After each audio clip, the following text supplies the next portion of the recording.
இப்போ ரீசெண்டாக வந்துட்டு வால்வோ XC90 கார் வந்துட்டு ஆக்சிடென்ட் ஆனது நம்ம எல்லாத்துக்குமே தெரியும். ஸோ அந்த காரில் ட்ராவல் பண்ண 6 மெம்பர்ஸ் ஸ்பாட்லேயே வந்துட்டு இறந்துட்டாங்க.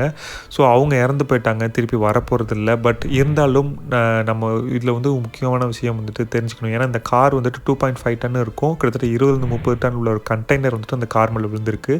எவ்வளோ சேஃபஸ்ட் காராக இருந்தாலும் ஒரு ஹெவி லோடான ஒரு வெஹிக்கிள் வந்து மேலே விழுகும்போது அது கண்டிப்பாக நொறுங்க தாங்க செய்யும். நம்ம ஒன்றுமே பண்ண முடியாது. அவங்க அந்த நேரம் அந்த மாதிரி இருந்திருக்கு. பட் இருந்தாலும் நம்ம இந்த மாதிரி கண்டெய்னர் லாரி பக்கத்தில் காரை ட்ரை பண்ணி போகிறத கொஞ்சம் அவாய்ட் பண்ணிக்கலாம்.